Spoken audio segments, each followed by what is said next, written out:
In stop motion, a woman becomes obsessed with finishing her short film, much to the detriment of her relationship and mental health. The stop motion sequences promise to spice the movie up with uniquely creepy imagery, but let's see how it all comes together.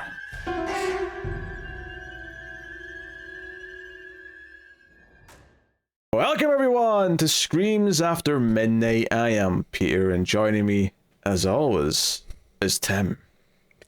Armchair. This is a horror movie podcast. We get together and we talk about a horror movie that we watched. It's really quite that simple. And on today's show, we're checking out another relatively new release. It is a film called Stopmotion, which has made its way, I think it's on Shudder, yeah? Yes, sir. Yeah. So yeah, it's easy enough to access. It's got a little bit of buzz, so we're coming in to see what it's all about, other than what the obvious title implies. But yeah, we'll start spoiler free, of course, as we always do. We'll give you some warning before we go into the spoilers. And if you are enjoying the show, I'll just remind you, you can hit the like button. It helps out a bunch if you do. And you can get some bonuses as well by supporting us over on Patreon. But I'll tell you more about that at the end of the show. So, hey, Tim. Yo. But you guys won't be aware of this, but Tim was actually away for 2 weeks. So this is the first time I've recorded with Tim in like 2.5 weeks. It's like a coming home again story today on the show. Yeah. And I don't know, I just feel like, I don't know, the chemistry's not there anymore. It's I feel like we lost it. If we ever even had it, Tim. If we ever even had it. Very good point. Yeah. No. We're here. We're going to talk about a movie. Stop motion is about an animation artist who does stop motion. Oh, really? Films, yes, yeah. And she is basically making movies for her mother, who was a successful stop motion artist, but now has arthritis and can't use her hands anymore. So the daughter's sort of doing everything under her command, and the mum's very controlling. But when the mother has a stroke, she's then left in this position of whether or not she wants to continue the film that the mum was making her make, or try and do something of her own. And from there, some spooky bollocks happens. I'll just say that. Spooky bollocks. I don't want to spoil anything, but that's the setup of the movie, and we'll take it from there when we get into it. But that's the premise. That's the gist of it. Tim, Yeah. what did you think of stop motion? So I was pretty excited going into this. I hate to do it, but I gotta stop getting like so excited for these things. Like and I'm not even tipping my hat yet, but I am going in too strong with these things. And like I don't know, I feel like on the trailer this one had something that was like, oh, your new horror obsession or something, which it's like, all right, we need to dial this back a little bit. Like, you can just have a trailer where it'd be like, hey, listen, it's pretty good, check it out. But I was going in excited. I thought the subject matter like sounded really interesting. I don't know about, I think maybe we differ a little bit on this, but I'm actually a big fan of animation. It doesn't really come up that often because it's not like there's tons of animated horror movies that keeps getting put out that we would cover or anything, but I just in general I love art. Like we both like comic books quite a lot, and so there's a big art component to that. And then similar to that, I've ever since I was a kid, I've always liked animation, and I've always been kind of fascinated by like the artistry behind that, including stop motion. Although I guess stop motion and claymation would be two different things, right? Because I was trying to think of like what the more popular like stop motion stuff would be, and so I was like, oh, like Wallace and Gromit probably, but I was like, well, wait, is that claymation? Is there kind of a difference? I don't know. I guess Nightmare Before Christmas would probably be like the big thing, but I feel like claymation is just another word for stop motion. Yeah, I guess technically there could be stop motion that isn't clay just because it could be made out of something else, but I feel like they're both stop motion. Yeah. And I'm curious if that's even like a thing anymore, or if because like I watch stuff now that looks like stop motion or claymation, and I'm always kind of like, oh, are they actually doing this, or is it just like CGI stuff that's made to look like this style, but regardless, that's to say that I thought the subject matter in this was interesting. So yeah, actually, sitting down and watching it, I will say overall I did like it, but I do have probably some minor complaints.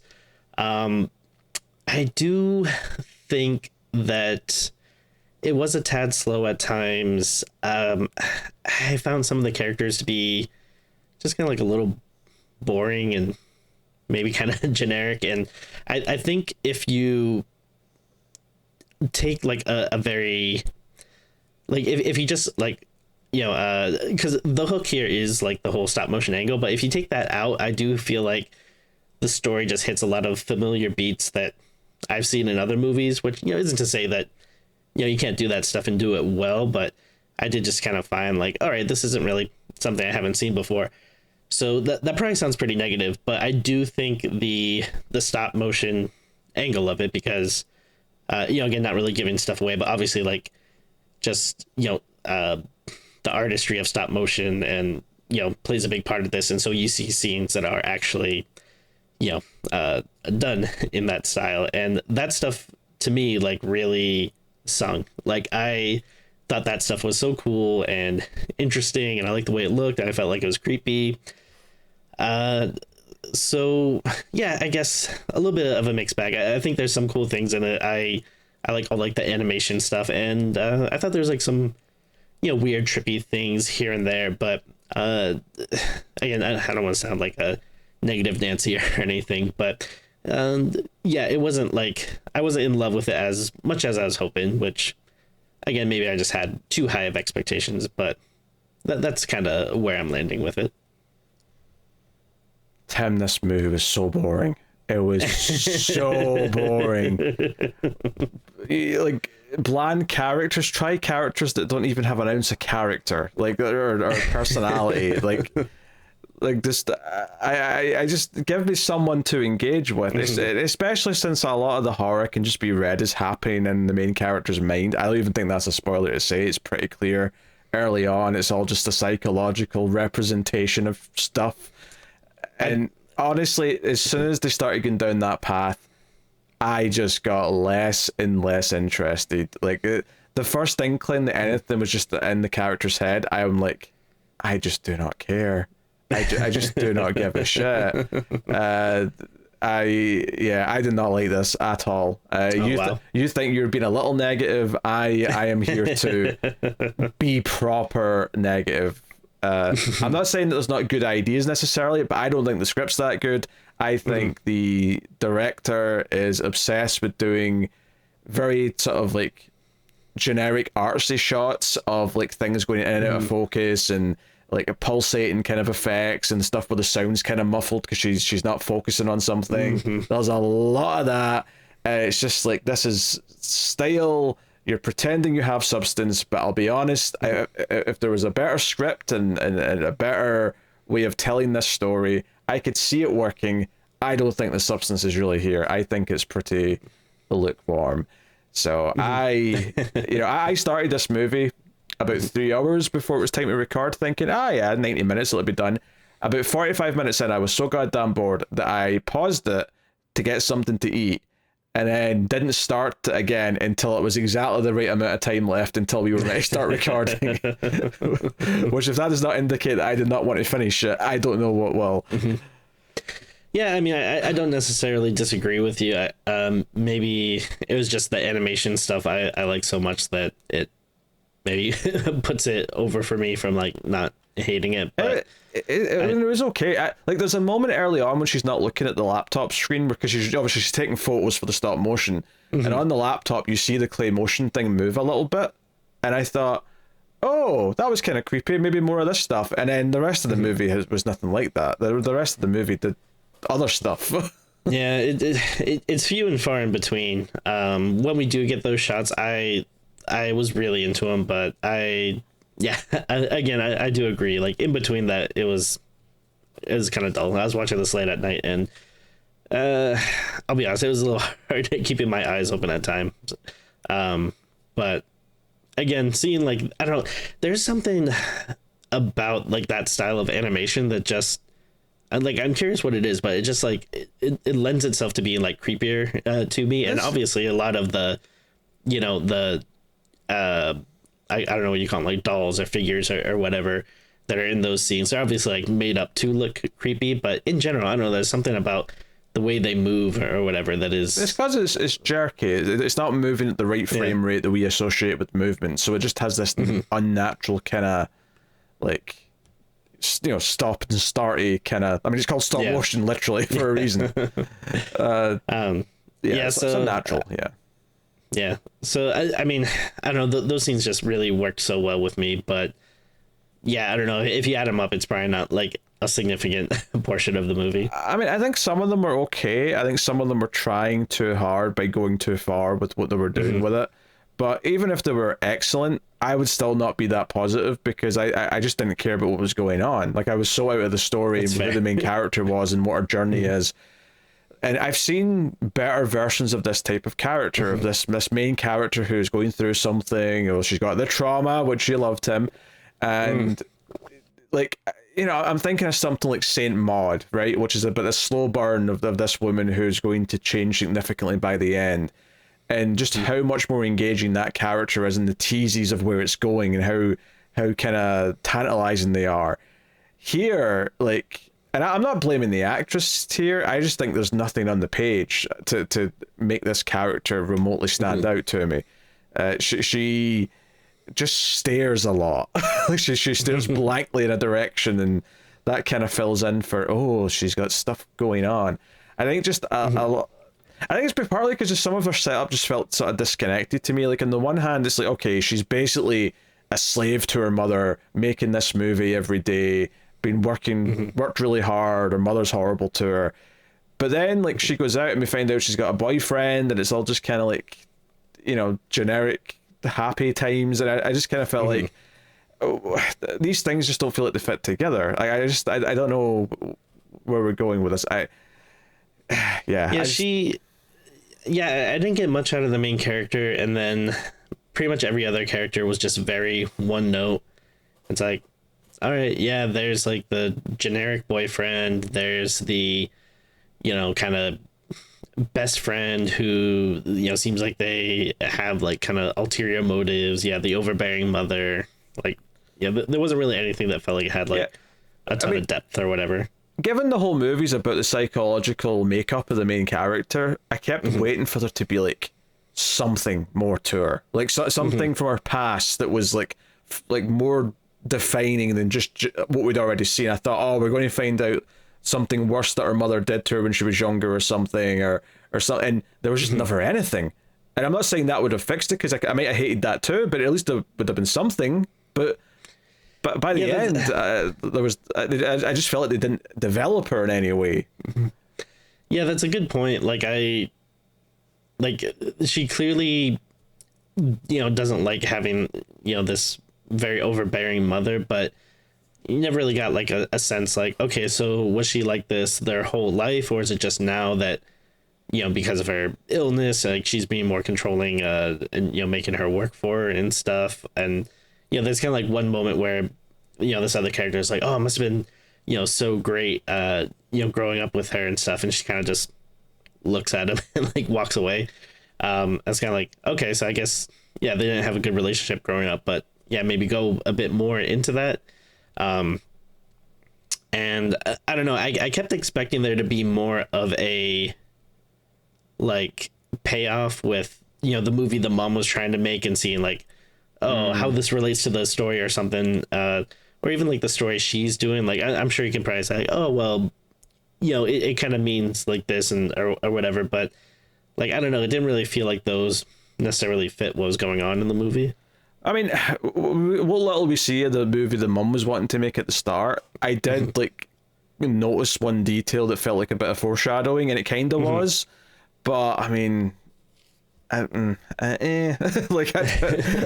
it is like the stuff at the ending annoyed me, because it felt like the ending it built up to just didn't feel that satisfying, because it was more just a generic horror movie ending, and I can see how it's not out of nowhere. There's definitely things that foreshadow where it's going at the end. In fact, there's multiple direct little motifs that kind of like, hey, this she does this early on in a playful way, and that's showing that she's going to do it in this way later on, and so on.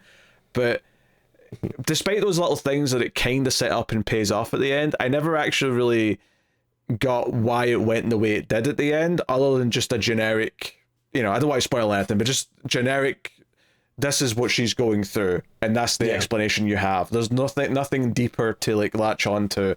Maybe there's an intentional deeper thing going on, but if it is, I did not get it from the movie. I mean, that's, again, if you take like the stop motion angle out of it, I just feel like I've seen this movie 100 times. Like, it's trying to be a serious slow burn, but maybe it's not really like saying a ton. I mean, I guess it's kind of hard to describe it, without going into spoilers or whatever. But yeah, I don't know. It is weird though, because I don't know, the stop motion stuff I just really really liked. I'm happy for you, Tim. I'm happy you like parts of this movie. It didn't. I don't disagree with you and stuff though. Like you take that out of it though. I agree. It is like there's really not much to it. It just felt like another really, really, really dry and bland, straight to streaming horror movie to me. Like, I feel like a lot of the stuff that goes straight to Shudder kind of feels not like this in terms of concept, because obviously it's got a very specific thing with the stop motion stuff, but just in how dour everything is. And I get that horror is supposed to be scary, so sometimes it makes sense to have it be depressing, but like, and admittedly, I think this premise lends itself to a more serious movie. I don't think this would work as a silly movie necessarily, because you want it to be creepy. But it feels like something that would have been better as a season of Channel Zero as opposed to what this was. Sure. It'd be interesting. Yeah, I don't know. But I mean, I do feel like though, like you can give more life to the main character without like she doesn't have to be like a crazy silly person or whatever. But and I don't know, maybe it's saying something if she is kind of a blank slate, like she is kind of similar to like a doll being manipulated or whatever. But it doesn't really feel like it's pushing that point too hard or anything. Just something to root for in her, something to make her endearing to the audience would just be lovely. I think we're meant to feel sympathy for her, but like that's it. She's just defined by that the entire time. She's never more than just the one that we should be sympathetic for, because clearly she's been mistreated by her mother. Yeah. That's it. It never develops beyond that. I feel like it would be. Oh, sorry. I feel like it'd be more interesting if we saw from the beginning she wanted to make her own films but never got the chance, or like she was, maybe she was in the middle of making this big movie that kind of started to get like corrupted and get darker as things go on, but it's kind of like right away she's making like a weird horror thing, like I feel like it doesn't like lead up to something, or it just kind of goes like right into like this weird dark horror.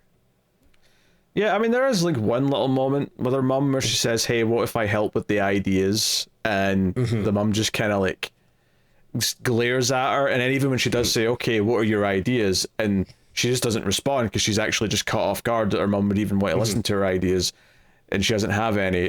So they do a little bit of like she wants to do her own thing, but isn't allowed to. But it's very brief. There's not a whole lot to it. But I just feel like we'd have to like. It would work better if we maybe saw it, like I mean, she has like little snippets of something she's been working on the side or whatever. I don't know. Yeah, something like that. Something, maybe more this idea that she's not even allowed to leave the house. They kind of imply that in a way, but they never really make a big deal about it, that she kind of snuck back in. Even though she's like, a fully grown woman, she's not like a teenager. She's someone who clearly is like on the other side of college already. So, yeah, very strange. Anyway, we need to get spoilers so we can actually start talking about it properly, I think. So we'll say spoiler warning from this point on. You have been warned. We're going to talk about stop motion in detail. That's a very American thing. Detail. I say it to sound like I've got a bit of a cadence, but detail is the word. We love detail. Do you also like swimming down denial? Of course. Okay.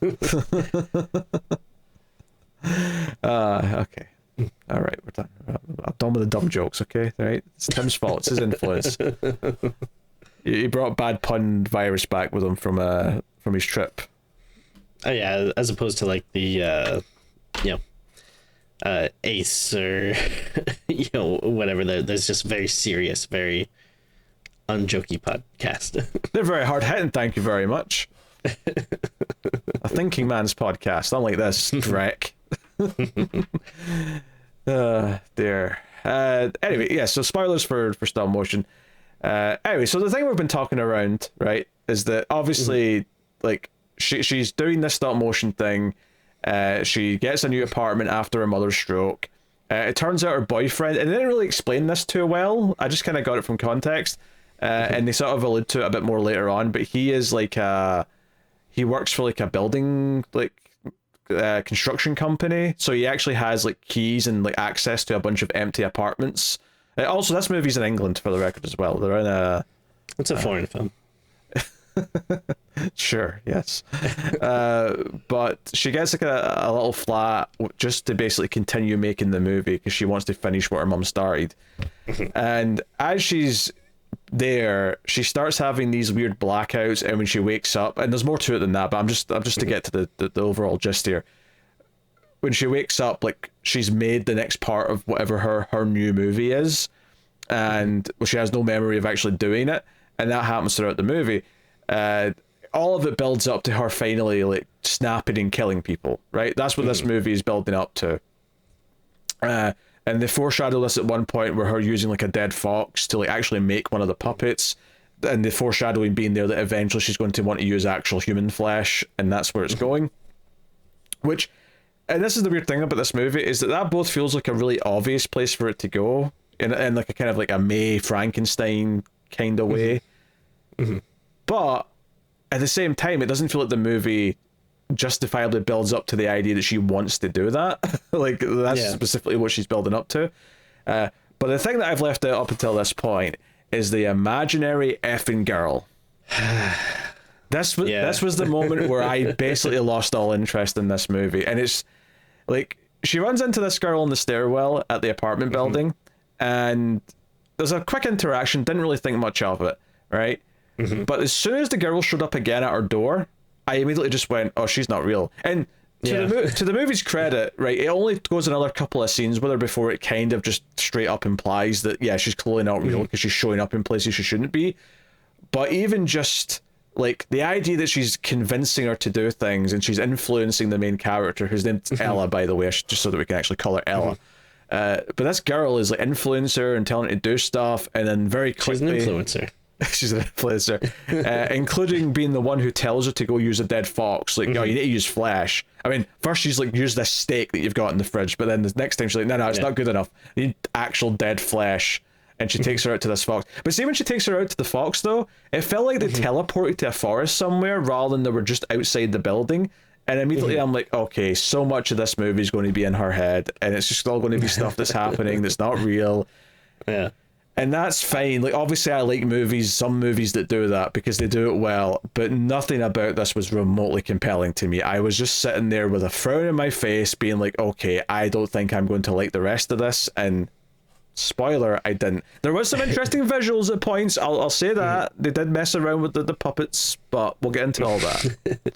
The thing I found really frustrating about this little girl character is...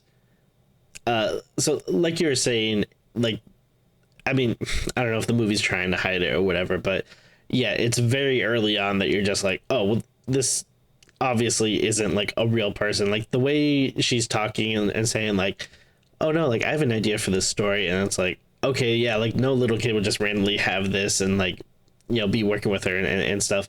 And then I guess the thing that's kind of frustrating is, so I understand that she's not real, and like I don't need a specific explanation, but like I would like maybe a little bit more of a hint as to what blood type? What's her blood type?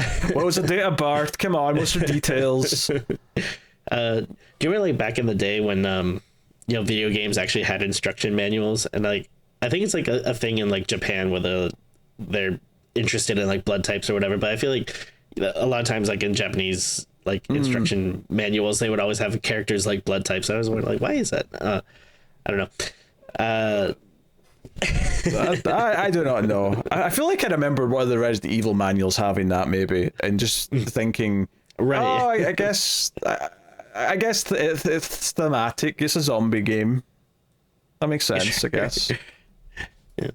But like, I don't know. I kept wondering, okay, so like, is this supposed to be like one thing I thought was that it was gonna end up like that was her as a little girl, you know? I mean, I think it was. I mean, I think they never confirmed it, but that was just my Yeah. assumption by the end is that this is just a young version of herself.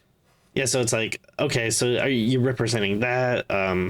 But then it's like, okay, why is she popping up now? Like, is this something like she's, seen before or had inklings, or did she just have like such a complete break, from her mother's illness that it manifested, or is there actually some supernatural thing going on? Like, again, I don't need to completely explain, but I don't know, it'd be nice if there's maybe like a little hint or something.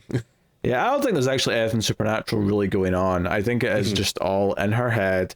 I think the girl is her as a young girl, and she obviously like all the things that have led to her state or mental state at this point in life all come from growing up with that woman, right? I think that she's clearly been controlling her whole life. She's clearly put these aspirations on her whole life, because a big theme of this movie that comes up a lot is this fear that she doesn't actually have any of her own ideas, and when she tries to continue the story that the little girl version of herself started, she struggles and then has to give in and do what the girl wants, so the girl will tell her what happens in the next part of the story. And it's this idea that all she did for her mother was do what she was told, and now even though this is meant to be her thing, she's still just doing, as far as she's concerned, what someone else is telling her to do. The idea that she herself is just a puppet that's being controlled the whole time. Which, I get it, it's cute, haha, yeah, she is the puppet, the claymation, yes. I mean, that's like a cool enough idea, but yeah, I feel like, I don't know, they maybe didn't go far enough with that, or like, maybe we would have needed to see more of her relationship with her mother, because I feel like you really don't see much of the mother, and it feels like pretty quickly it's like, we're done with her. Like, and they have a couple of scenes like where they cut back at the hospital, but it doesn't really feel like she's a huge presence in the movie. No, I mean, there's a line early on when she's like still awake and she's basically saying, "Oh, there's a magic to bringing dead things back to life," right? Or bringing dead things to life. Is how she describes the puppets. So there's a scene like 2/3 into the movie where she's back at the hospital and she's moving her mum's hand like a little bit and taking a photo, and as if she's doing stop motion with her comatose mother. So that kind of came back in that way, but It wasn't a bad scene. I didn't mind that. I mean, that's fine. Again, conceptually on its own, it's completely fine. The problem is that by that point in the movie, I was so out of it and didn't care about anything that was happening that it didn't matter. Yeah. Like, I think you've got the key ideas that run throughout the movie, that she is feeling like she doesn't have her own ideas, her own identity. And that got me thinking, well, did you even pick this line of work? It kind of feels like something your mother pushed on you from a young age, like, this is the family business, you're going to do this, this is what you're going to be, and continues down that path. And I think this is exemplified for when she has kind of like her semi-mental break, right, about halfway, 2/3 out of the movie, and she agrees not to go back to the apartment, and she asks her boyfriend's sister, who's like the other sort of side character that we've been seeing, she asks her if she can work at her, because it turns out she's actually a professional stop motion artist and she works at a studio with other people, and she comes in for her first day of work, and Ella gets pissed off because she's told she's not going to be actually doing the animating at the camera and moving the figures. She's to go into a different room and make a bunch of little eyeballs for a crowd scene that's going to happen later, so you need a lot of eyes for all the puppets. And she's like, I thought I'd be animating. I'm like, this is your first day, and you just got hired, and you thought that you were going to come in and be effectively the most important person in the room.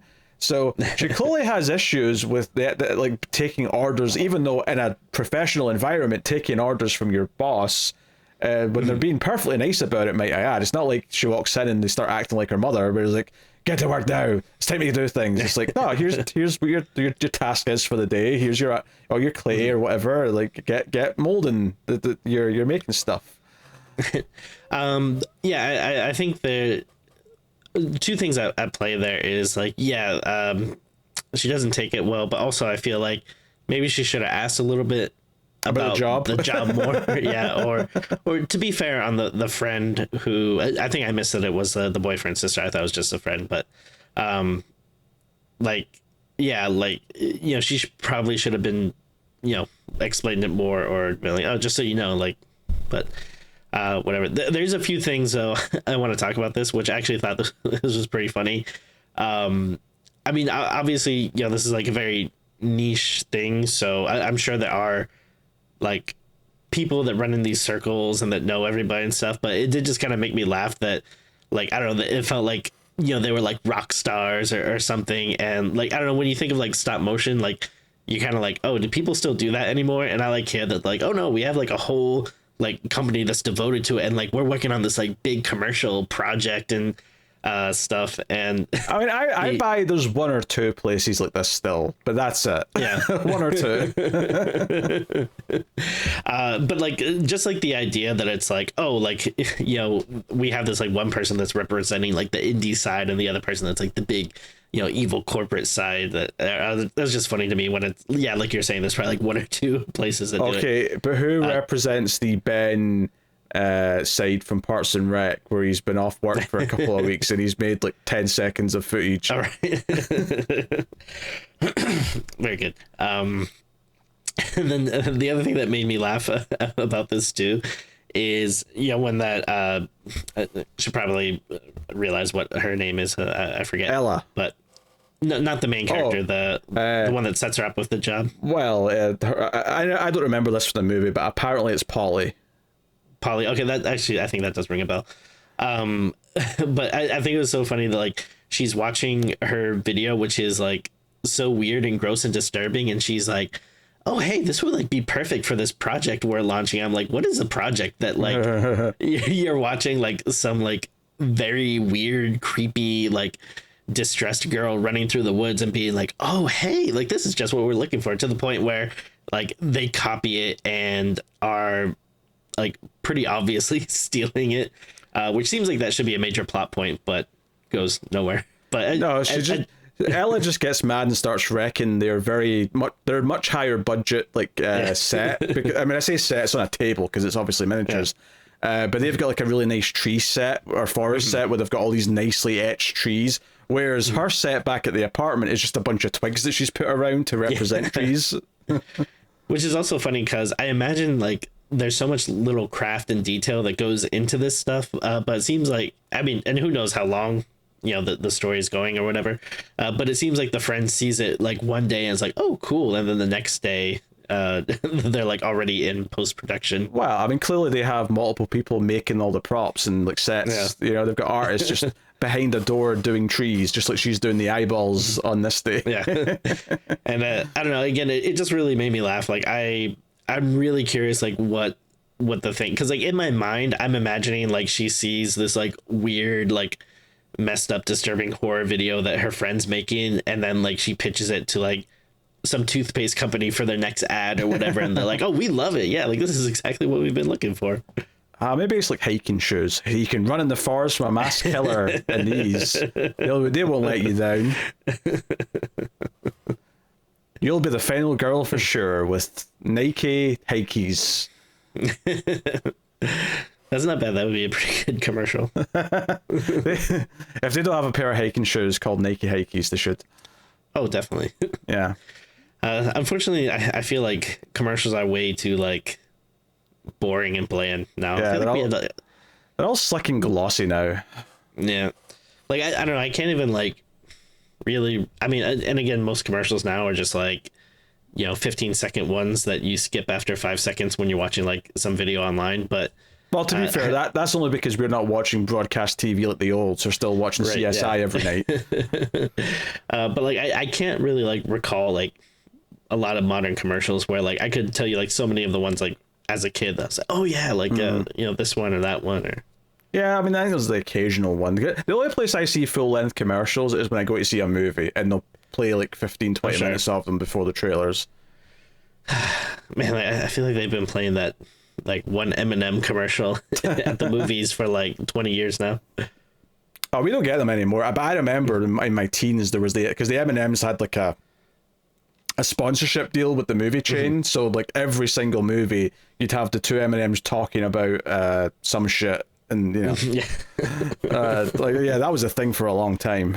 But Like, Alas. they jump into someone's mouth at the end. There's still time for refreshments. Go kill some M&Ms with your mouth. Hey, get ready for 45 minutes of trailers. So go get your candy now. I mean, that would be too long, but I would take 40 minutes of trailers over 30 minutes of ads and 5 minutes of trailers, which is what it seems to be right now. That's fair. Yeah. At least trailers are selling me on movies, which is something I'm clearly into because I'm at the movies. I mean, just play like the commercials for the, 10, 15 minutes before it starts as people are kind of, fumbling in and whatnot.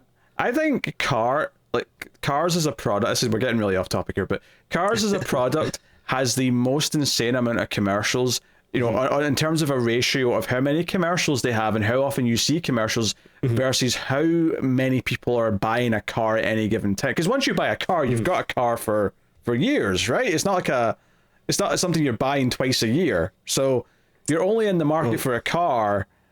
What were you going to say? You got some stupid... God, say a stupid remark. I was going to say the problem with me is that I'm very susceptible to that. So every time I see a car commercial, I'm like, oh, actually, I could use a new car.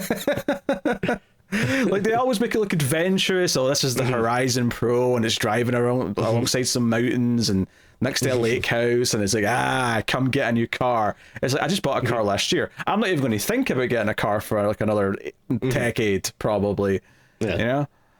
So I just think it's funny, like how, I mean, obviously they do it to be in the public consciousness so that when you do need a car, you think, like Peugeot or Vauxhall, I remember them from the commercials. Maybe I should try and get one of those. The Batmobile. That's right. But the amount of people who see a car commercial happen to be in the market and go, you know what? I like the look of that one. I have to imagine that percentage is so monumentally low versus, like, you see you see an advert for M&Ms and you go, you know what, I could go for some M&Ms. I'm going to go get a bag. Like, I see that, but a much higher rate of someone sees ad and then spends money on the product. That's all I'm saying. And I think the ones that annoyingly work on me are like whenever it's some new like dumb fast food invention with like, like if I see a commercial that's like, ooh, like the new mozzarella stick burger from Burger King, I'd be like, actually that could be pretty good. I could be tempted. They tend to, like, almost all fancy things that they do at fast food places tend to include some form of either mayo or something that I don't want. So I tend to just write most of them off quite quickly. It's easy peasy. Yeah, so. Well, you can customize stuff enough now. I don't like mayo either, but if I want to try it, I'll see if I can ask for it without. But sure. You don't talk to a human being anymore. You just got a touch screen now. Well, luckily, like a lot of times when you order, you can customize stuff. True. They've thought of everything. They're geniuses. They're geniuses. Mr. McDonald, Mr. King, and Mr. Bell are all geniuses. They've thought of it all. Well, I think like the last one was McDonald's. They had like they might still have it. They had some new McFlurry that was like grandma's flavor, like it was a grandma flavored McFlurry or something. And both me and my wife were like, hey, we'd like to try that. Well, Tim and his wife likes the taste of grandma. You did say you were visiting family this past couple of weeks. I just didn't realize it was in such a risky trip. Apparently the McFlurry machines are meant to like get the toppings all the way throughout the McFlurry, but that almost never happens. But apparently it's just because the employees can't be bothered doing it properly. They just don't. They're meant to put the spout all the way down the cup, but they don't. They just do it at the top. Interesting. So you just get plain ice cream for like more than 2/3 of the cup. Yeah, that's if you're lucky enough that the machine hasn't broken down. True. I feel like yes. That's always a big thing. That's also very true. Yes. Yes. Tim obviously liked this movie a lot because he's engaging in all this fast food talk instead. I know why I don't want to talk about the movie, but Tim's supposed to be the one who kind of liked it.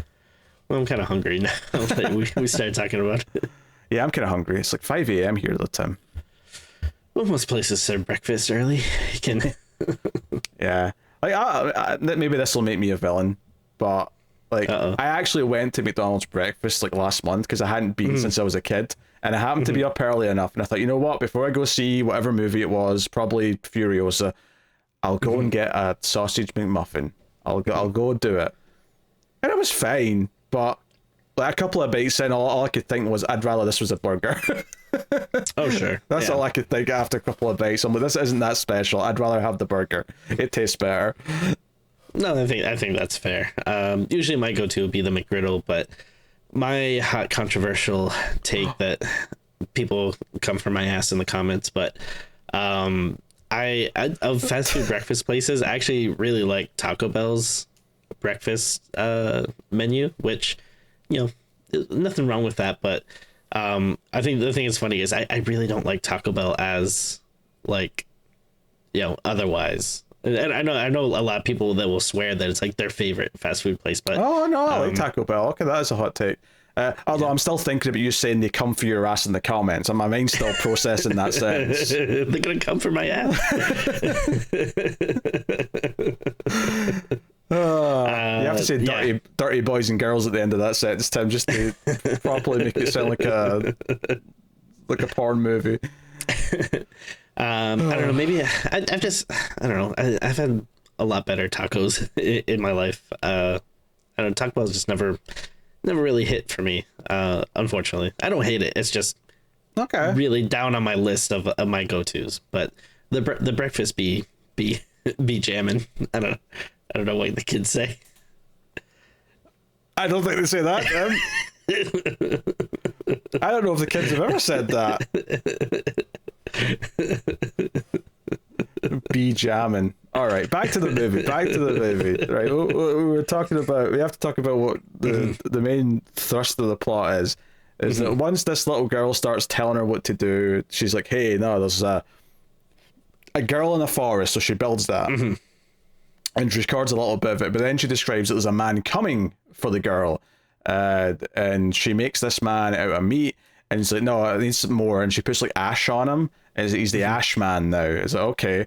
And he's coming to her, she's trying to hide in a cabin, and this is split over various segments, but you see some of this being animated. Like, she'll wake up and like parts of this will be animated, and she'll be all proud of it, and it kind of, and she draws a line though when the girl says, oh no, we need some actual dead flesh. What about this dead fox? Use that.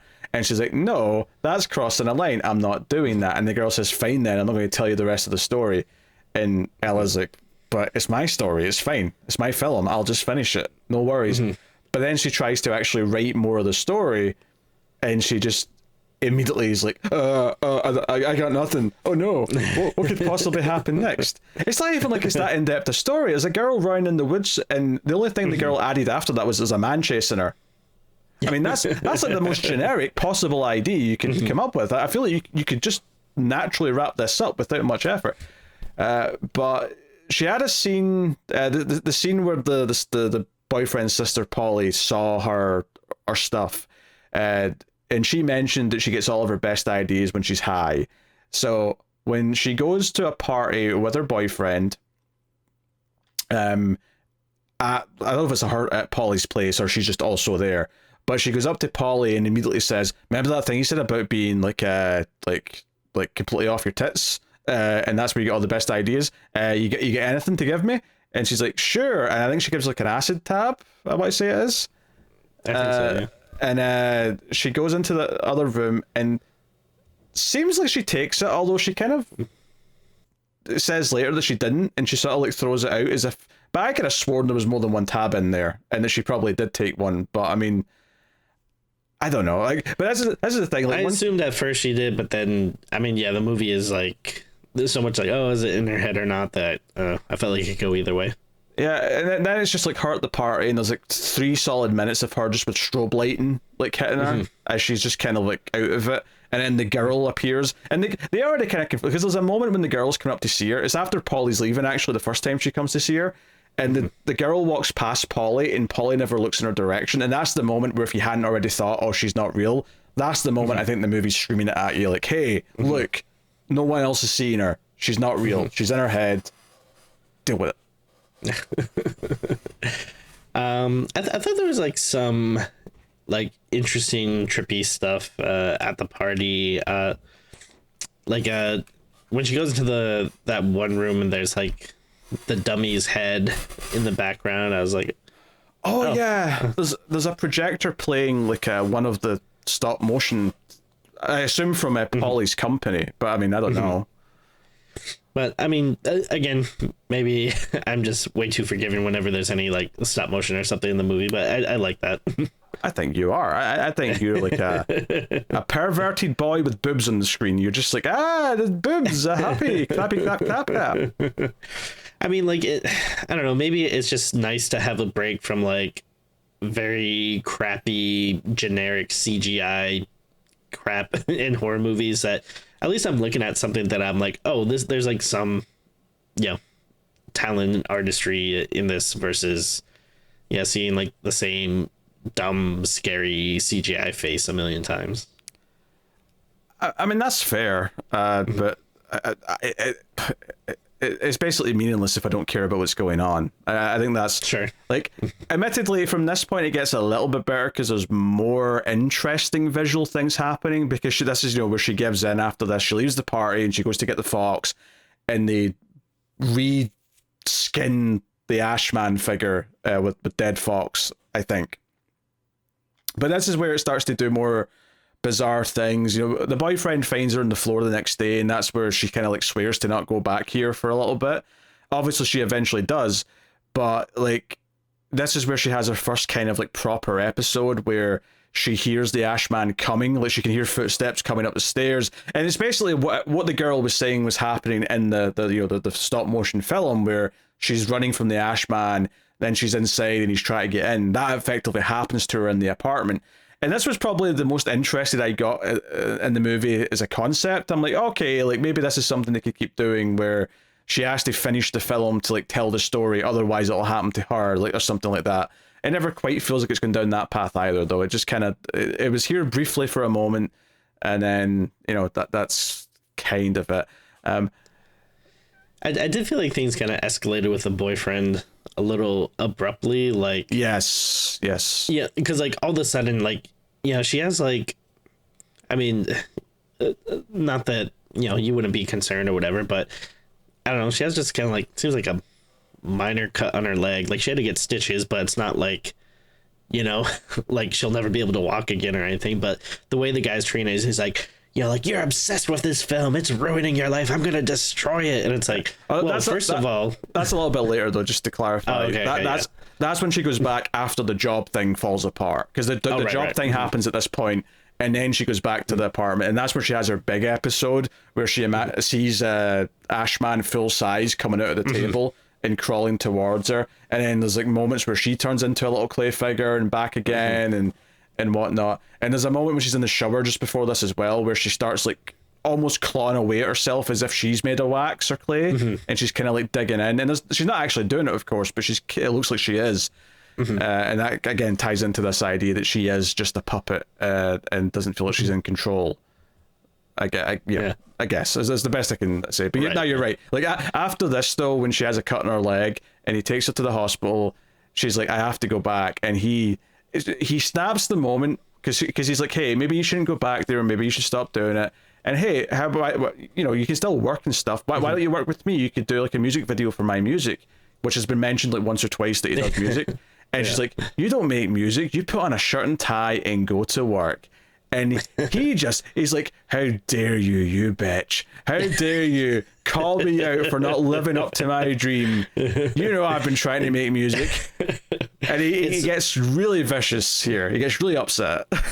It's so bizarre because like I feel like we haven't gotten any characterization from the boyfriend other than he's been like a very just like kind of generic boyfriend who just pops up from times like, hey babe, so it's weird that he just like jumps like to this level, and then also just the idea that he's like like, oh, this movie is such a problem, it's taking over your life, but we haven't really seen how it's been affecting her life and her relationships with other people that much. This was a question I had in the middle of the movie, actually, is that well, what was she doing before for work? Was her mum paying her to like help her with this movie? Or did she have any kind of income? It feels like she's living at this apartment for free because her boyfriend's got connections to just let her in, which is okay, fair enough, that deals with that, I guess. But like, we don't really get any sense of like, her life was so like cut off from the world because of the way her mum controlled her before, that it didn't even feel like, from his perspective, does it feel like she's like spending less time with them. I can't imagine she is. And then from the side of his side of things, like I feel like, okay, there is one scene where he mentions doing music, and you see a couple of guitars in his apartment, but like I don't feel like they lean on it enough. This idea that, like, I think we really need him to say to someone else, you know, when he's talking to someone at the party or something, be like, yeah, I'm working on my album, and he's like talking about it. Maybe you hear him talk about it a couple of times, so that when she calls him out for saying that's not real, you say you're doing it, but it's just something you think sounds cool. You're never actually going to finish it. And then that maybe brings in the idea of the theme that she is trying to control her thing, so she's belittling his, even though he clearly has a much healthier work-life balance. But sure. Based on everything we've seen, he's just incredibly bland, right? You know, that'd be something. I would like to actually feel like I'm on his side in this scene. If you know, if the whole point of the movie is that she is starting to lose it, and we're supposed to sympathize with the other person, then that'd be interesting, because maybe you could look at it from the perspective, oh, we're coming at this with people who are around her, who are sympathetic to the fact that she's basically got a mental illness right now, and maybe they aren't just villains. And then again, you could be doing it through the lens of, oh, no, we're seeing them how she sees them, and she sees them as problems. She sees them as obstacles in her life. But it doesn't really feel like it does either of those things. She just kind of snaps at him here, and just attacks the fact that he has a passion that he's not committed himself to. But I don't know. It's honestly, I came out of this scene liking both characters less, which is impressive. That's a good point. It is funny. Like, you know, if you do have someone that has like an unhealthy fixation with something like this, like, I don't know, I feel like the move is not to be like, oh yeah, well, I'm gonna go over there and destroy it right now. Like, you can certainly talk about it if it's a concern. Actually, this is the other thing. He actually brings up in this scene at the hospital when he's talking to her that he knows that she used a dead fox as like part of her like her material to make the puppets. And all I could maybe, and again, puppets may not be the right term in this case, but it works well enough. I was like, wait, you knew that? I thought that was like a secret thing that no one knew, because like because when the like she comes over to see him or something, or Polly comes over to see her earlier on, I thought she was going to have to hide the dead fox that's in the apartment, right? Or when he was over there the next morning, right? That's when he's like, hey, did you take anything last night? I thought, oh, is this not going to be awkward if there's a dead fox sitting in the room? Like, how's she going to explain that? And it never comes up, but he seems to just know it here. It's like, you know, it weirdly, it's not like I didn't necessarily want this movie to be longer or anything, but it does feel like there's... God, no. Yeah, but to me it does feel like there's like stuff that's missing from the movie, like, you know, like there's an extra, I don't know, 20-30 minutes that they cut out, because there's a lot of scenes like that you think would have happened or that they would have shown that just aren't there, but then something will happen and be like, oh well, I guess someone saw this at some point. Or it's if he knows that, it's wild that we don't get a reaction from them when he first learns it, because that is nuts. The fact that she used a dead fox, like, just from a hygiene perspective, that is wild. Like, you would have a problem with that. That's the moment where I'd intervene and say, okay, there's something wrong here. You're using dead random animals that you found somewhere, right? Listen, it's one thing if I use a dead fox for my music, but when you use it for your film... Oh yeah, if there was outtakes at the end where he's just like sort of strumming a dead fox like a guitar, it's just like no one knows what it's like to be the foxy boy, to be the doxy boy behind clear eyes. I gotta go. There you go. Damn it, we're gonna get sued from it's too close to the original. The other thing, and I mean, kind of shifting topics a little bit here, but another thing that I feel like they never really explained is, okay, so like she's obsessed with making this movie, but like what exactly is it? Like, is it, you know, like a full 90-minute movie, or is she making like a 4-minute short? Yeah. Oh, that has to be a short. Like, I mean, do you know how long a stop motion 90-minute movie takes to make it, especially if you're just one person doing all of it yourself? Come on now. But then, like, I don't know. I mean, I guess she's probably just making it to get the story out of her system or whatever. But I am curious, like, okay, so what's your goal then? Like, are you gonna enter like a contest for, like, you know, best animated short, or like are you just gonna upload on YouTube and be like, hey, check out this movie that made me insane, or I don't know. I mean, obviously there's themes in here of giving yourself to your art. I mean, it literally, she one point she tries to like cut out a bit of her leg to put that onto the model so it's human flesh. I did find that part to be pretty Gross. like, yeah, like I was wincing. I was like, ooh, I don't like this. I mean, which I guess is, you know, a compliment because like, yeah, I got that reaction. Yeah, she basically makes a deal when he says he's going to go and like destroy everything and erase it because it's unhealthy for her. She's like, wait, I have to, let me do it. I want to destroy it too, but let me do it. And he's like, okay, we'll go together. I'll go with you tomorrow. She immediately bolts for the house. Well, to be fair, I think it's right after this she finds out her mum's finally died. So maybe you could argue that she meant it when she said that, but then the mother dying's what kind of brought on the other thing. Because there's little scenes but not even mentioned. There was a scene where she was in bed with him at one point, and a little the clay doll comes in and like climbs up the bed and is walking up her leg at her. You know, just you know, I wouldn't say it's random. It fit where it was in the story. It just kind of, it's kind of standalone in terms of it doesn't really directly connect to anything. But she rushes home to the apartment to try and finish the work, and the girl's there. And at this point in the movie, the girl just appears as if she's walked in from the corner. So they don't even, you know, like we know she's not real at this point, and we have for a long time. Honestly, there's only maybe like 3 scenes where I think they're trying to maybe trick the audience, and then from there it's just like, yeah, it's just clearly she has to be not real. The one thing that does make me laugh is like one of the very like first early scenes you see with her. I think she asks her a question and the little girl just like burps as a response. But it's also just like, all right, once you're like, all right, well, she's not real, so it's like, I don't know. It's just funny that you made your imaginary person burp.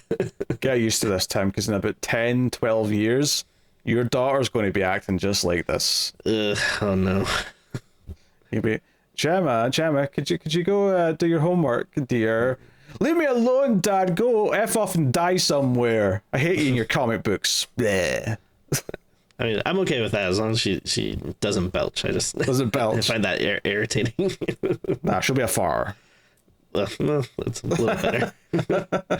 Now, Wyatt's got the belching. The human symphony is split between them. The one's the wind sections, the other is the gas section. Once you're in perfect harmony, they just make beautiful music. Yes. Anyway, so she tries to finish, but as she's, and this is where it's just like, hey, you have to put a piece of yourself into your art. So she starts like pulling out her stitches from her cut from the previous thing, and she opens up the wound, and this is when. So it turns out the boyfriend lied a little bit because he's come with his sister sneakily to try and get rid of it all with her when he thinks she's still at the hospital. So they come in, they're shocked, and Ella doesn't stop. She like, you know, she's biting down on like a bit of pose or something, and she's like basically doesn't even cut out a bit of her skin or a bit of her flesh. She just pulls at it until it sort of like just sort of snaps off, and it is quite nasty. It's you know, it's. Yeah, that's like, there's got to be, okay, if you need to do this, fine, but there's got to be a better way.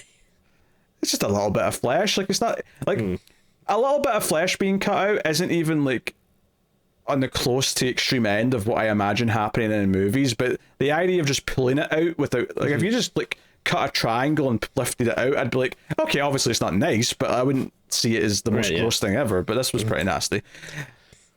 It is funny how, like, I don't know, like sometimes it's just like weird simple stuff like that is so much more squeamish versus like someone getting their head you know chopped off with like big scissors. You know.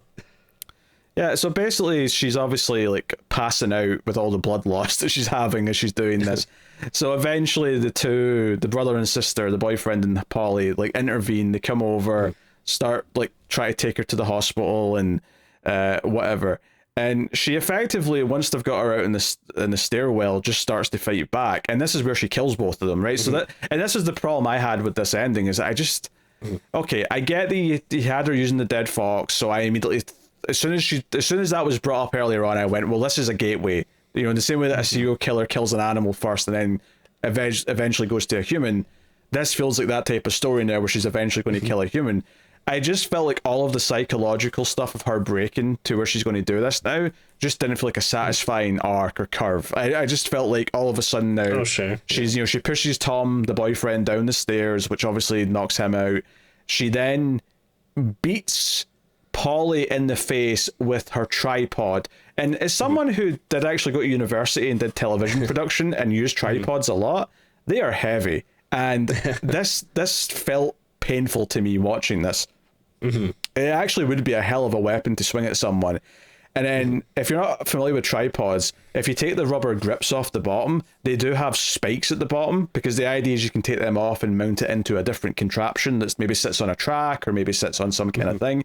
So they do have natural spikes at the bottom when you take the rubber bit off. So yes, when she stabs her in the neck with this tripod, I'm like, damn, that's a really specific thing. But I know I know they're not making this up. That would be deadly if you wanted to use it that way. So, I mean, yeah, I'm like, so it's one thing again. It's one thing escalating to her pushing her boyfriend down the stairs, which might kill him kind of by accident, right? Obviously, he's not dead yet, but it could have killed him, right, if it landed the awkward way. But bashing Polly's head in with a tripod and then pushing down on it to stab her through the neck until she dies in a bloody, brutal death, I'm like, I just don't feel like you've earned this level of snapping for me, movie. Like, I just don't buy this. Sure, yeah. I don't feel it. They did foreshadow how she kills the boyfriend, though. There's a scene very early on when she wakes up next to him and he's snoring, so she holds his nose, which makes him stop snoring, which is a way you can make someone stop snoring. It will probably wake them up, not always, but basically that's how she does it here. She just holds his nose and puts her hand over his mouth and suffocates him, and because he's weak from the fall, he can't really fight back too much, so he dies. So then she takes their bodies, takes whatever amount of stuff from them, and makes, like, not quite life-size, like, stop-motion puppets, but, like, I don't know, like, maybe 4 foot tall kind of size. That's about right. Yeah. Like another version of the woman and a version of the Ashman. And this is where, like, you know, the camera kind of goes past her into the red curtain, and then she's, like, walking through the forest, and the ending of this movie is her inside the cabin in the forest with the girl version of herself. At least we're assuming it's the version of herself. It may just be a random girl, but I'm pretty sure it's the young version of her. And her and the girl watch the movie she's made on the laptop screen inside the cabin, and then she's like, you know, are you proud of it? Did you like it? And Ella says yes. And then she opens this big trunk, which has got, like, a gold fabric liner inside of it, which we did see earlier on. There was a moment when the stop motion, like, Ashman was life size and came out of the table when he came out of the dirt. When he chased her, the puppet's version of her did crawl into a place like this, as if it's almost like this trunk represents her final, like, suicide or something like that. Like, this is where she's going to eventually end up. But the movie just ends with the trunk door coming down. That's the end.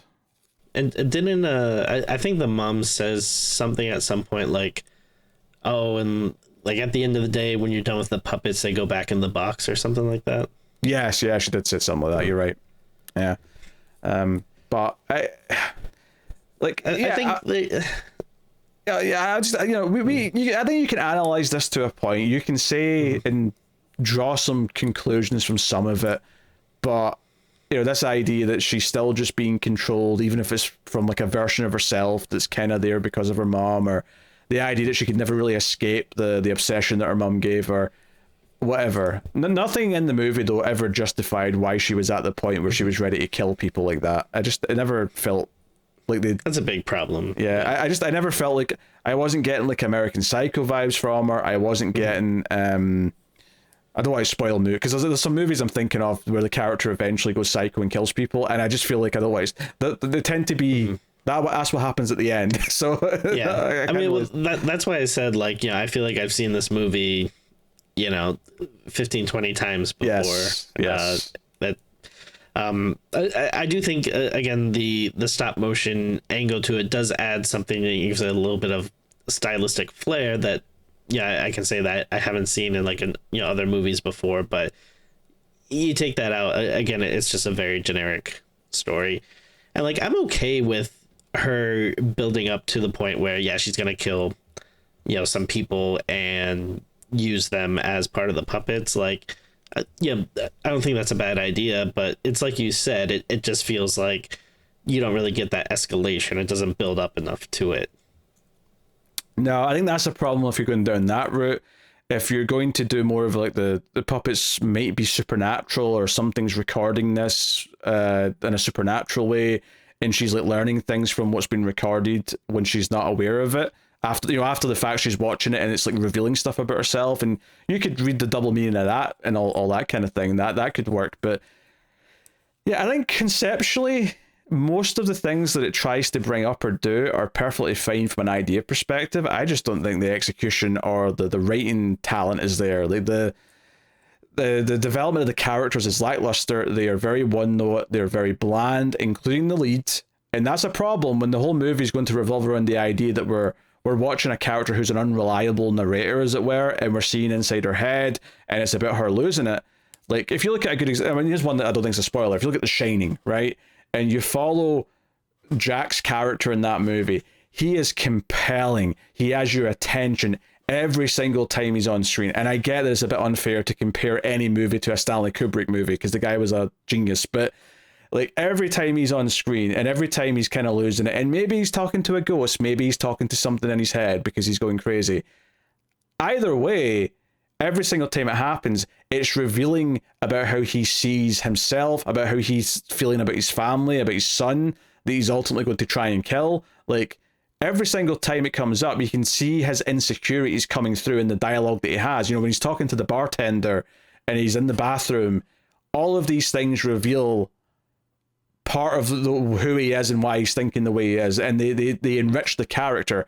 Every time this character went into like a sort of trance or hypnosis where she was just kind of like looking kind of creepy and smiling, or she was having like one of her horror episodes where she was scared that the Ashman was coming for her, I didn't get anything new about the character. I didn't learn anything about her that enriched her story or made me go, oh, this is what this means now. I was kind of in this pattern of going, well, I'm kind of just waiting until it gets to the end so I can maybe see what point it's trying to make with all this, instead of feeling like it was adding some interesting ideas every single time it did something with it. And at a point, I was just waiting for it to maybe get interesting. And to be frank, it never really did. So, sorry, Timmy. I know you liked it more than I did, but I mean, I don't know. I really don't disagree with you, though. I mean, I feel the same way. I just think the big difference is that I don't know. I just really like the stop motion parts. They just really work for me. But yeah, again, if you take those out of the movie, that there really is nothing there. Like, yeah, I'm on the same page, like with all the stuff about the characters and everyone feeling kind of bland and generic. It just had enough of that stylistic flair that, didn't make me hate it as much as I would like a normal movie that was doing some of these things. That is fair. I was hoping I'd like it because it does have a cool hook. The hook being the stop motion stuff, but sadly, I just don't think the talent was there to actually make it work in a compelling way. Or, the fact that I got out of this and like not a single character left a mark in me. It really is something that I think a lot of these smaller movies are struggling with these days. So it's a shame. But will we ever watch a movie we like again? I'm positive we will. Wait, Tim, we have Maxine out this year. We've got Nosferatu by Robert Eggers out this year. We have Terrifier 3 out this year. I'm feeling pretty positive. There's some heavy hitters, yeah. You gotta wait, but I think we'll do okay. But I Smile 2. Is that this year? Not so much that one, but I like your optimism though. So okay, Tim, what are you going to rate stop motion? Wait, another thing that kind of made me laugh too is I think at one point she actually like tries to like strangle the little girl version. Oh, she does, yeah. And it's just like she just kind of like disappears and then like pops up or whatever. And then I think, correct me if I'm wrong, but I think she even says something like, "Okay, did you get that out of your system?" Yeah, yeah. Or like something like that. The new version of the girl just walks into frame and says, "Yeah, so is that out of your system now? Can we get back to work?" Maybe it's this idea that she dreamed of killing her mum, like when her mum was alive, and she part of this is that she feels guilty that she kind of got her wish in a weird way, like nature stepped in and like took her out. Because there's actually one of this, because we kind of glossed over that opening couple of scenes where she's with the mum, and one of the things they show is that after the opening stop motion bit, they're having dinner, and we see that she has to cut up her mum's steak. So her mum can, I mean, the mum can use like the fork, but she can't really cut properly. So she has to cut up her steak for her. And then next day in breakfast, when she's there, she intentionally puts down her breakfast and doesn't cut it, and just goes and sits and starts having her cereal. And the mum awkwardly tries to like she has to like just sort of like pick up like the fish she made her and just put it in her mouth and like sort of chew on it like as one big bit. That's kind of gross. And it felt like a vindictive little thing. But the weird thing is, at that point in the movie, the mum did come across as just a monster. Like she just felt like a controlling evil old woman. So it's not even like I felt that much sympathy, but maybe that's telling me that both her and she's passed down to her daughter a really unhealthy attitude towards life. So I don't know.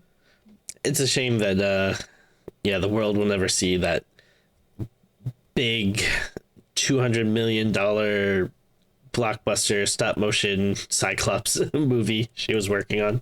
Oh yeah, we never really talked about that. So basically, the story that the mum was wanting to do was like a Cyclops who found her own dead body, and that felt like, you know, in hindsight, that's really foreshadowing the idea that Ella's going to watch her own death at the end of the movie. She's going to see it on the screen. Oh, true, yeah. Or even the idea that the little girl's also a version of her. Like, there's a lot of So,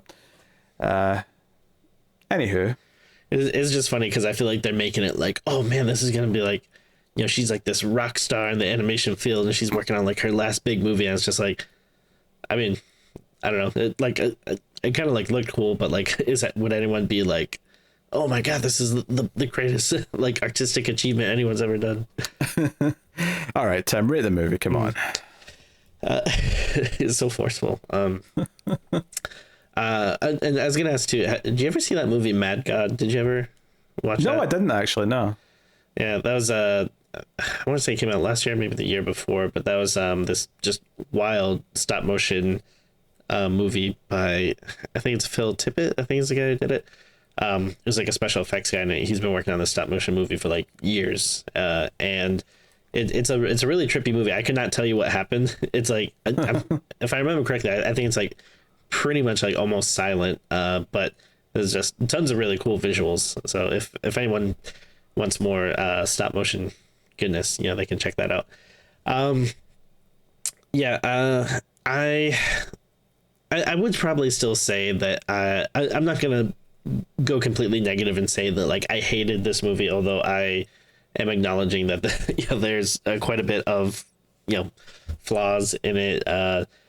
So I'm not gonna go super high, but I'm not gonna go like super low, like a lot of, you know, kind of bad generic, you know, straight to streaming. Although I think this movie was in theaters for a very small theatrical run earlier in the year, because I was thinking about maybe trying to go out and catch it, but didn't make it. But I mean, effectively it is, you know, a like straight to Shudder movie for most people. But yeah, I mean, I'm not going to go as low as like some other movies that we do sometimes, but I think I'm going to give it a 5.5. And again, just the stuff that elevates it from, you know, being like a very low score again is, I don't know, just the stop motion stuff. Just whenever that was on screen, that just really delighted me. I like the way it looked, and hey, if that was a full movie, I would watch the you know, girl running through the woods versus the Ash Man. Like, I don't know, that's the way they kind of like would tell the story. It actually did get me excited. Like, oh, I want to know what's gonna happen on the third day. Like, all right, the first day he sees her, the second day he touches her. Like, I mean, I guess the last day he just kills her or whatever. And we even talking about, there's like that one weird scene where like makes her like swallow like an egg or something, like a weird. Oh yeah, when he chases her out of the table, he like basically vomits out this black egg and then puts it in her mouth. Sure. Which it's well, it wasn't Plastic Man, that's for sure. I don't even know what to interpret from that, to be honest. You remember in Dark Knights when like what was yeah, I think it was what was that event called, Dark Knight or whatever, that Snyder and Capullo did. Heavy metal, or no, sorry, Dark Knight's metal. Dark Knight's Metal, yeah, terrible title. I'm sorry, but remember Plastic Man was Neg for a bit. In that. Oh yeah, okay, I remember. Yeah, that's a very obscure reference, and not many people are going to get it. But yes, I do recall when Plastic Man was an egg for a bit.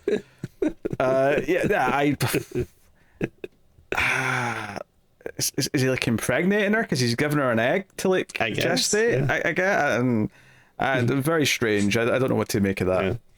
But again, just the points I'm giving is mostly for that stuff. Whenever that stuff was on screen, I did really perk up, and I thought visually a lot of it was really cool.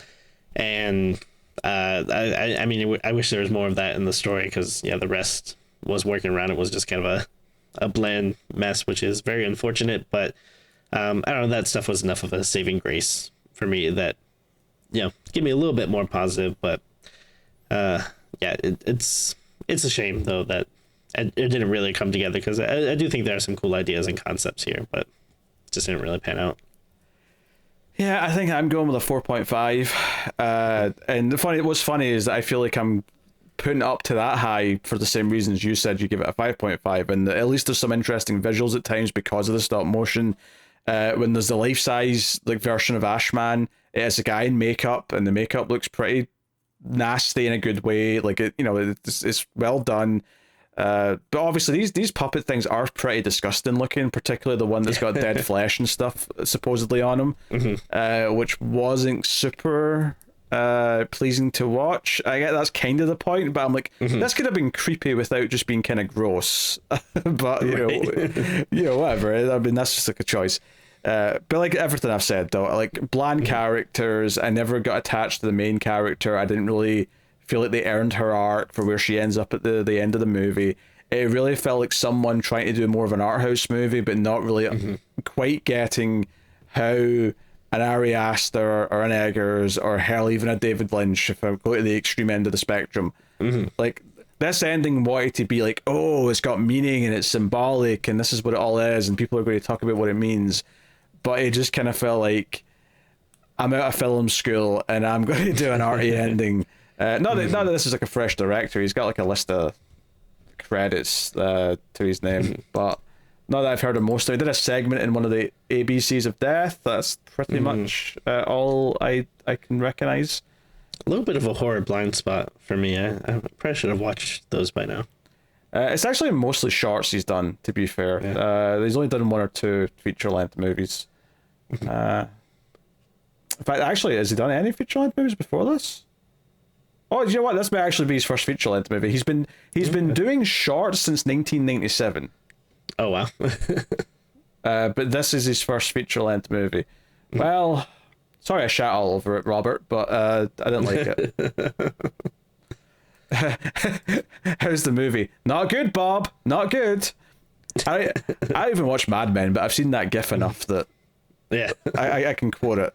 There's a couple of Mad Men GIFs that I can just quote offhand, even though I gave up on the show after a season. Anywho, I'm mad, man. I'll take your word for it, Timmy. It's my favorite line from the show. Anywho, that'll wrap up our discussion of stop motion. Unfortunately, we were not super speaking excited. of wraps, let's talk about mummies. They're a big horror icon, and you can find lots of horror discussion as we talk about horror movies on the show.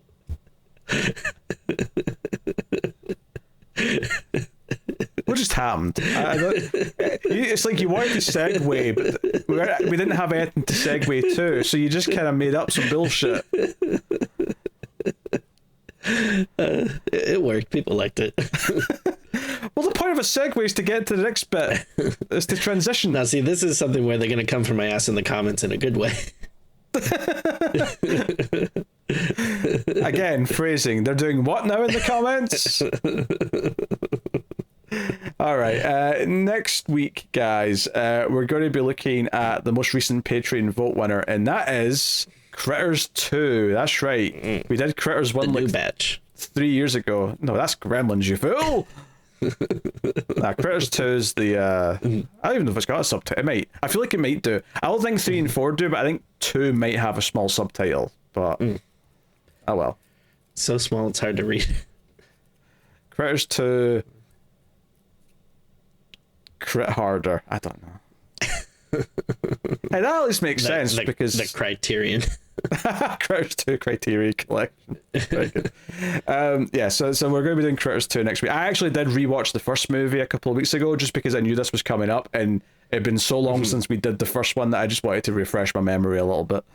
I'd seen them all before a long time ago, but I wanted Critters 1 to be a bit more fresh. So we'll be looking at Critters 2 next week. But of course, like I said at the start of the show, you can support the show and the channel and everything we do by going over to patreon.com/MailFuzzTV. Once a month, there's an exclusive episode that all patrons get. And also at the $5 tier, we get access once or twice a month to even more stream segments where me and Tim will do like a little top 5, or we'll talk about something, or we'll play like a horror themed game of some kind. Like just fun little discussion topics, that kind of thing. So if you want to support the show and help it keep coming, you can go do that over at Patreon or via YouTube membership if you like. But that is us, so thank you very much for joining us. We always appreciate it. Keep watching scary movies. Goodbye.